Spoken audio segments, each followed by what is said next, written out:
welcome to Sunspot. I'm Scott Brooks of the Waxahachie Sun, and I'm happy today to have Travis Smith, a city council candidate for Place 5, right? Place 5. Yes. Before getting to Travis and letting you hear all about Travis, I'd like to remind you or tell you again that Sunspot is a new podcast of the Waxahachie Sun and Ellis Down Home. We are launching Sunspot with candidates running for office because it just happens to be that time of year. Sunspot is actually going to be a once-a-week podcast devoted and dedicated entirely to the city of Waxahachie. Most often, we'll have the mayor of Waxahachie with us each week, along with other members of city council, city hall, others in the community who are working to implement and do things that are directed by the city. So the idea is to provide you and the community with more information straight from the horse's mouth about the city of Waxahachie. Again, because it is election time, we are beginning with city council candidates. There are 6 folks running. Of the 6, 5 have come in to do their interviews, one of them being Travis Smith. In the name of full disclosure, Travis Smith and I have a history. Travis came to work for us at the Daily Light back in 2016 as editor, replacing, many of you remember Neil White. Travis replaced Neil White, and Travis and I worked together for a few years before both of us ultimately ended up leaving the Daily Light company.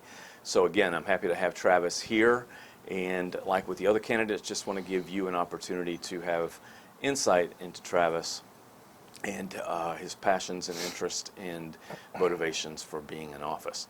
So with that, Travis, welcome. Thank you. Glad to have you here. Just to get started, I think it would be good for our viewers to hear about you, your background, your experience, where you're from, that kind of thing. Yeah, for sure. So I'm born and raised in Waxahachie. Mm-hmm. I'm a third generation, which when I say that at times to people when I'm knocking on doors, I get a mixed response. Sometimes it's, oh, you're part of that group, and sometimes it's refreshing. So I don't really know how to appreciate that yet. I was born and raised in 3 different small businesses. My mother had a flower shop on West Franklin for a little over 20 years. My uncle had a successful restaurant on the downtown square, the 1879 townhouse, and he had that for about a dozen years or so. And then my other uncle on my mom's side still operates our small family body shop that my grandpa started in 1960 something. And I don't want to lie for the fact checkers out there, but he actually started that in Phillips garage here and then just moved a few times. But I say all that to say that my heart truly lies within the small business sector, and I believe that plays such a large part in the city of Waxahachie. When I was lucky enough to come back here and take that job as the managing editor of the Daily Light in 2016, it was honestly at the time it was a dream come true, and it was a dream come true because I got to come back home, which was great, but I also got to put a focus on everything that makes Waxahachie special. So all of the small businesses, the community events, our schools, athletic programs, it was a true joy to get to highlight all those incredible folks. Part of that was also having the opportunity to cover board meetings and council meetings and sit on the chamber board and do those things and become involved at a very young age. I believe I was 26 or 7 when I came back. So to experience all of that and soak it in, both on the record and off the record, was fantastic. And it's all been part of the process to get me to where I'm at now, that I decided to randomly and sometimes regrettably throw my hat in the ring to run for council. Right, and go for it. So with that said, as I mentioned in nearly every interview, council is a volunteer position. Unpaid, They're in absolutely. a dime paid to city council members. It's stressful, it's time consuming. And so I step back, and with a great deal of humility, really, I admire folks who want to serve in that capacity, but why in the world do you want to do it? Well, if we go back to why I came back to Waxahachie, although we were paid at the newspaper, Yeah. it was not for that was not a position that I took to make a fortune on either. It was a true passion project, Right. and I feel like that's sort of what the city council is, and it is something that you do because you love home and you want to ensure that home grows responsibly, that we keep that charm that makes Waxahachie so special. And that's why anybody should run. It shouldn't be that you run for council because you have an aspiration to be a governor or whatever else. It's because you truly care about home. Right. So that is why I'm running, and I hope that's why anybody would step up. Okay, good. So you would agree with me, I think, that if the newspaper was looking for an editor, and we were talking to somebody that had no journalism experience, they probably wouldn't be a good fit. So, however, it's hard to get experience unless you actually go experience something. Correct. So there is plenty of, I think, legitimate concern about experience. That said, in an ideal setting or ideal world, what do you think would be a really good, effective path to becoming an effective council person?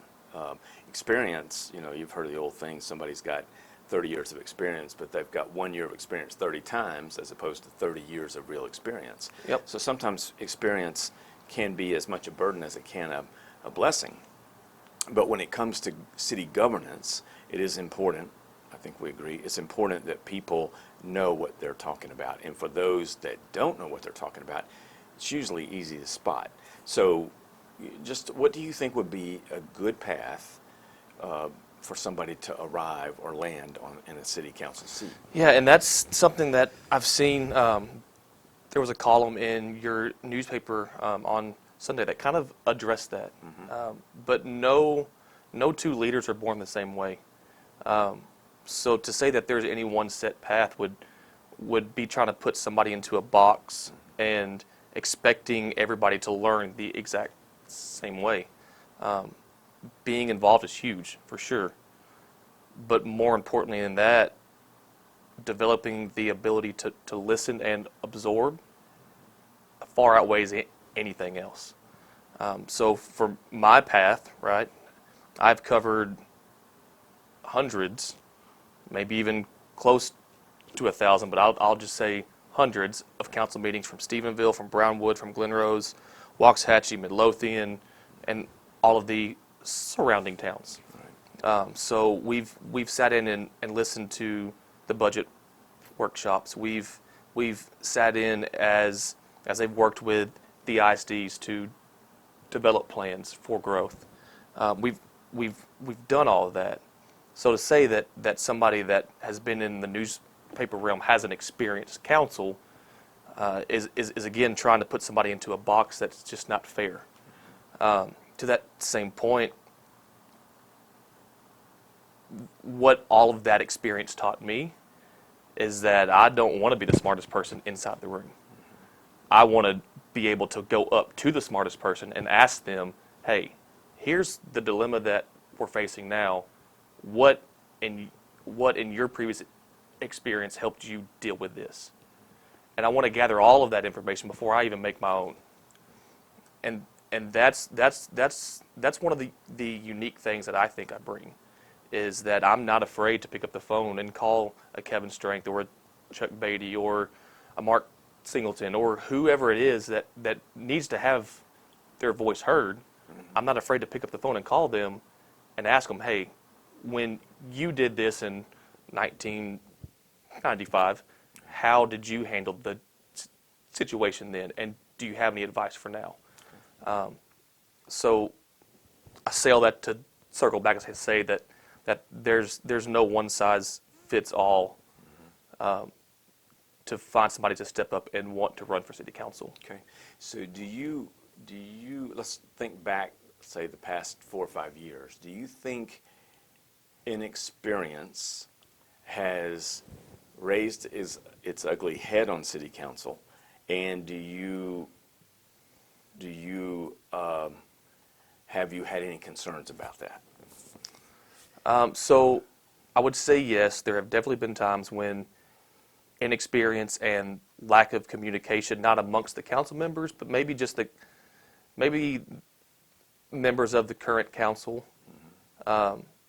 and community leaders who have already been there and done that there has been there have been a few obvious instances where that has occurred. Okay. And that worries me. When you're on the council, I don't feel that you should go in with a set agenda. You are there to be the voice of Waxahachie, and you're there to make decisions based on what's best for Waxahachie long term, not what's best for me to make a stand on Facebook. Agreed. Right. Right. So as long as that mindset is kept, everything else should kind of fall in line. But no, there have definitely been instances over the past 3 to 4 years where the council hasn't gelled with the city as a whole, and that's not saying the entire council, but the inexperience has definitely shown. Right. For sure. I think I'm pretty certain you would agree with me, but when you said earlier about people who are wanting to serve on city council, or really any capacity in elected office, who have their aspirations or their eye on something bigger and greater, I used the word leapfrog in a column not long ago. I think people who sit on council who may have bigger aspirations and therefore leapfrog really getting into the weeds and really serving and spend more time manipulating and posturing and maneuvering, that is detrimental to a city. I would agree. So the council, and I know you agree, I think the council should be full, and this isn't about me, but full of people who are dedicated to city council work and not trying to recruit new city council persons or want their eye on mayor or whatever.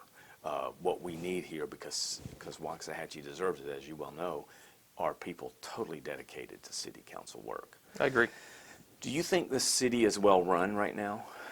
The city as a whole, like from like the city hall? Yeah. Yeah, I would say so. Yes. Okay. I mean, somehow, even despite COVID, we continue to see an uptick in sales tax revenue, so that's great. That's grown, I mean, practically every year since over the last 10 or 12. Right.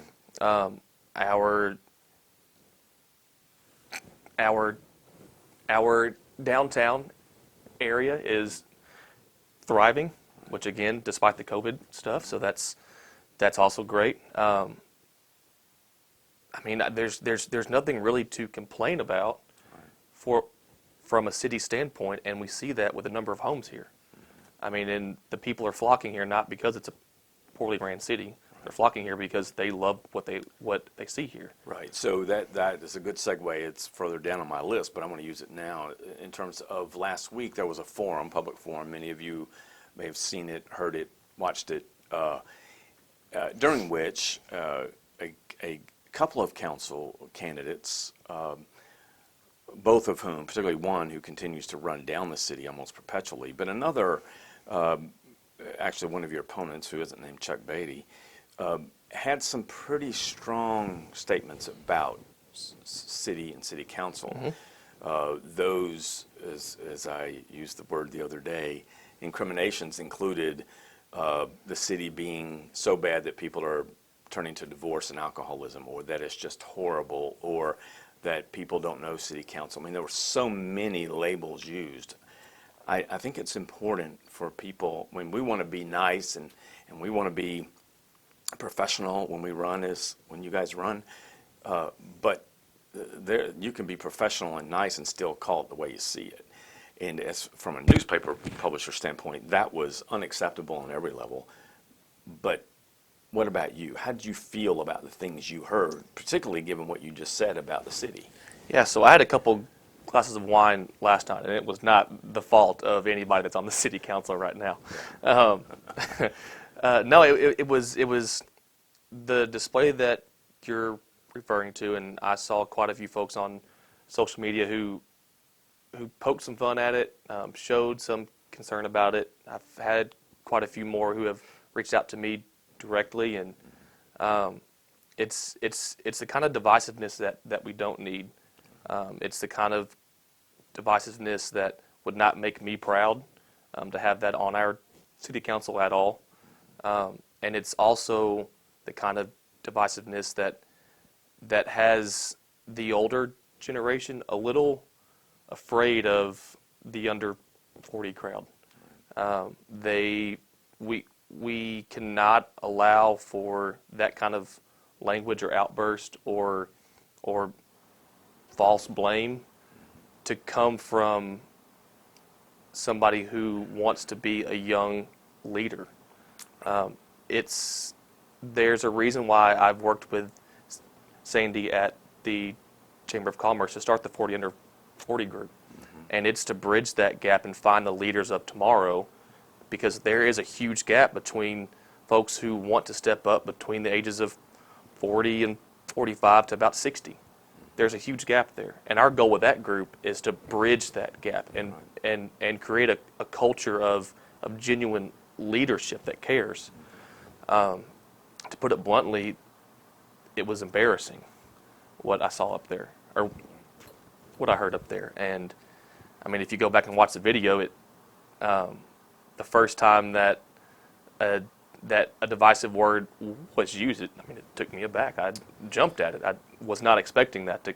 Yeah, I mean, if we see in a forum, which isn't even a debate, I mean, a forum is as kind of softballish as it gets. If we see that kind of contempt and conflict and anger, imagine what a heated city council executive session might be, and that sort of thing. And I agree with you that young people do need to understand that there is a proper way to go about this, and being like what we heard the other night, and what some people will see in an interview with that same person, is not at all what the city council needs. So Completely I agree. appreciate your outlook on that. So taxes has been a subject of every interview. It's a subject of almost every discussion when you're talking about city council or the city. So just kind of not in the weeds, but just generally speaking, what's your position on taxes? What do you think the role is of city council with respect to taxes? Just share with our viewers what you think. Well, are we talking more property tax or sales tax? Well, or both? Both. Both, But, okay. I think the sales tax is pretty cut and dry for most people that don't understand. Not everybody understands the allocations and that sort of thing. But the taxes, as it relates to when people opine about their taxes, which involves property valuations and that sort of thing, I think is where the rub is. Yeah, so I mean, the city is funded by both the sales tax, which, again, ours has increased year over year, and that's because of the number of rooftops and drive time and accessibility, and that's all great. I mean, that's why we have Academy and Target and those things, because we got the rooftops first. The drive time from Midlothian just got cut by at least 30 minutes with that bridge that opened. That opened today, I think it was. So we've since, because of that, we've inherited even more rooftops now, which is great. That was the last bottleneck to kind of slow down that big boom. So I expect for the sales tax to drastically increase over the next 2 to 3 years, because I mean now we're 16 minutes or so from Mansfield. We're 35 from Fort Worth, about the same to Arlington. So when they come here to shop, they're going to come here and spend money, which is great for us. Sure. Because in turn, the more sales tax that we do bring in, the more that can be applied to our overall budget. And not to get down in the weeds, but if we're finding ways to cover portions of that budget that don't have to be covered by property tax, that will, in some small way, help alleviate some of the burden, not much of the burden, but some of the burden from the homeowner. As far as the city's role with your property taxes, unfortunately, we don't really have anything to do with property taxes. We do have the ability to cast votes for those who serve on the appraisal board, much as the school districts do. Right. Waxahachie and Midlothian, both city and ISDs, kind of carry a lot of weight in that.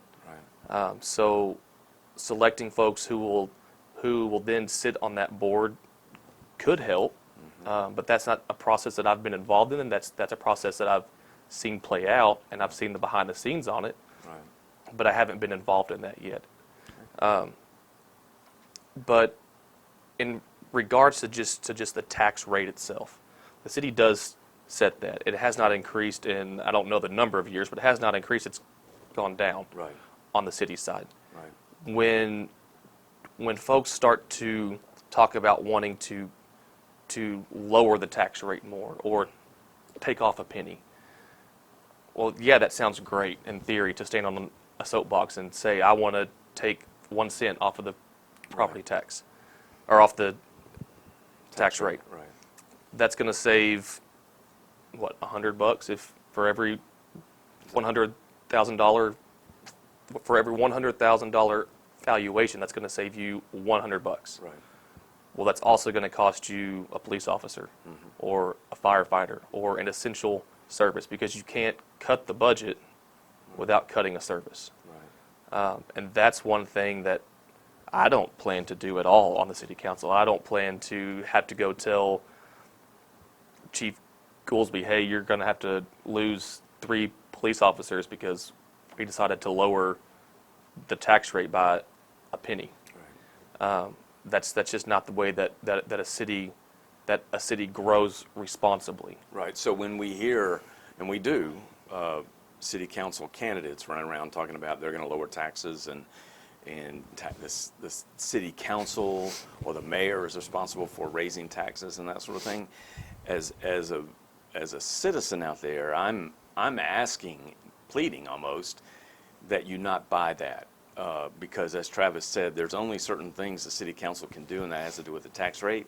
But that is, it really needs to be understood how the taxes work here. And any city council candidate saying that they're going to lower taxes is misleading people. One, they're one of 5 people.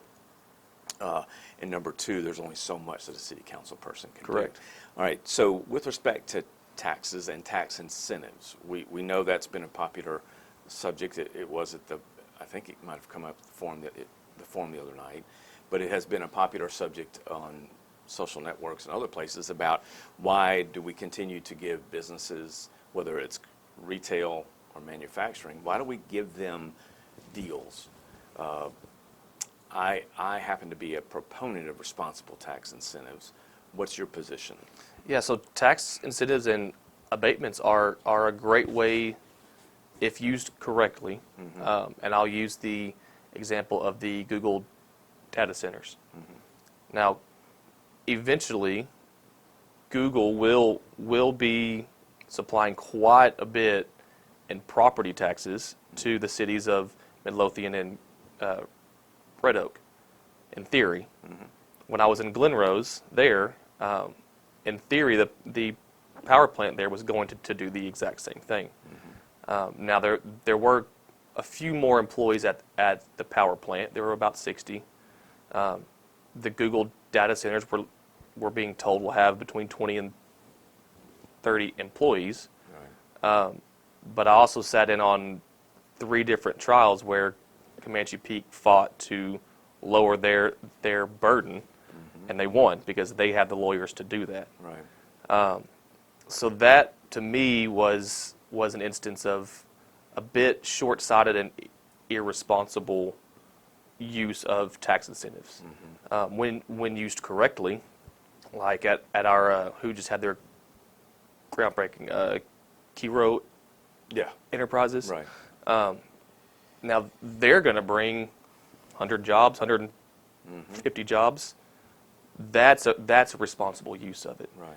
Because now we are creating a workforce, and it's a well-paid force with them. That money will then be, in theory, infused back into the local economy. Right. So yes, you're giving them a break, but you're giving them a short break in exchange for their investment and reinvestment into the city. Right. And that's when it's used correctly. Yep. Owens Corning has expanded a few times, and they've got thousands of folks out there. That's a great use of it. Yeah, I would agree. All right, so I'm going to switch over to your platform here as we wind down. Your platform talks about, both in writing and you've said it a number of times, that you want to bring renewed energy, transparency, and trustworthiness to City Council. I want to give you the opportunity to express or explain or share what you mean by that, because I think there's some misconception maybe, or what people believe. You know, the purpose of this is so people can go deeper in Absolutely, understanding. So, are you referring to anything specifically or anyone specifically on the current City Council as not having those attributes, or are you making a different kind of statement? No, so it's and the key part of that is renewed. So I'm not taking a shot at anybody saying that they don't already provide transparency and trust and energy. But at some point, everybody's message gets stale. Every leader will reach a point to where exhaustion has hit, and I don't want to use the word complacency, but where it's again, like it's become stale, right? Our city council has done a fantastic job to get us to where we are right now. But the issues that face the city as we grow now, I mean, we have 6,500 homes or apartment spaces that have already been approved. That's 22,000 folks, and that's a low estimate. So that's 22,000 new residents where those plats have already been approved. Right. We're at a point to where we have to pivot, and the projects that we have before us aren't 2 to 4 years out. We're 5 to 10 years out, and that's the kind of dedication and planning we need now. So that renewed energy part of that is, I'm terrified that if somebody younger does not get on the council now, and that we then lose that seat and that focus to somebody that has a short-term goal, has a short-term agenda, that might have a higher aspiration, and then they leave, and now we're starting from scratch again, and we lose all of that progress. On the current council right now, there are only 3 who have sat in on like the COG meetings that know what projects have been promised to the city in terms of our roadways. Well, if either of those 3 are gone, now we're down to 2 or 1 that know what those promises were. We've got to keep that pipeline going, and that's my biggest fear. So that's part of the renewed energy, the transparency and trust. It's not 1995 anymore. Social media is a huge thing, which we all know. So being active on there is great. Being active on Facebook and Nextdoor and whatever else is a great way to show some sort of transparency. But the most important part of transparency is being present and being at baseball games and softball games and ribbon cuttings and galas and whatever else, and facing the residents who you're being the voice for. That's the biggest thing that I want to restore to the current council. Okay. And that's not to take a shot at anybody at all. But after a certain time, you've been to every ribbon cutting that you want to go to. You've been to every community cookout at a local park that you want to go to. We've got to have somebody that wants to dedicate to getting back to that, so that the council is present and active in the community. I think the school board does a fantastic job of it. I mean, I see guys like Dusty and Clay and Judd everywhere. I don't know that I can say that about the current council, and that's not any fault of theirs. It just comes with it's time to pivot and change and really focus on the next 10 to 12 years and projects that far out. And to look that far out, the community has to trust what's going on the council, and by doing that, you just need to be present. Okay. So do you think there's an age at which someone becomes too old, or even too young, but in this case too old to serve on city council? So that goes back to a question that you asked me at the beginning. There's no reason to put a leader in a box. I mean, we've had our last two presidents. I bet if you add up their ages, they're 150 or more. More, right. Yeah. So no, there's not an age out, but there's also not a minimum age. Setting either would again just be kind of short-sighted and ignorant. Yeah. I think would be like a good word to use. Yeah, I agree. Okay, last question. What do you think is the biggest challenge facing Waxahachie? Biggest challenge is embracing growth. We can't sit here and pretend like we're not growing, or that it's not coming, or that the boom isn't already here. So that's when I'm out knocking on doors now. That's the one thing that I push the absolute most, is that we have to embrace the growth, but grow responsibly. Right. We do have some critical infrastructure needs that need to be addressed. We have schools that can't keep up, which the council doesn't have a whole lot to do with, but there are the planning sessions between the council and school board. Sure. We have congested roadways and no real plan currently in place, at least not well publicized plan in place to show that, like what that plan might be. So yeah, it's embracing the growth and growing responsibly. That is the biggest thing that's facing the council now. And again, that's not a 2 to 3 year fix. That's 5, 7, 10 years out. Okay. All right. Very good. So thank you, Travis, for coming in and sharing with our readers and the public. I want to remind everyone that all 5 interviews will be made public Thursday, which is 2 days from today, April the 15th.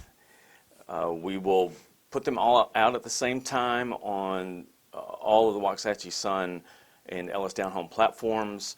They will come grouped together, but individual links so that you can watch whichever interview you would like. Again, there will be 5, not 6, so as to complete something about every candidate. And obviously the 5 can speak for themselves and have, and done a good job of that. I'm going to share with you just a little bit about the 6th candidate, Paul Christensen, who chose not to come in and be interviewed, and that's always disconcerting. So I want to be able to address that with you and for you. In the Sun, you will by now, or by Thursday, you will have read a column in the Sun that talks about the importance of voting, but more importantly, the importance of knowing who you're voting for. And that's the whole point of these interviews, is to go deeper. We've never done this before, but to go deeper, let you hear, see, feel these candidates and who they are and what they're about. So we're excited about it. We look forward to allowing you to learn more and look forward to your feedback. So again, Travis, thank you. Thanks for having me. With that, we'll sign off. Thank you for joining us on Sunspot. We'll see you next time. Bye-bye.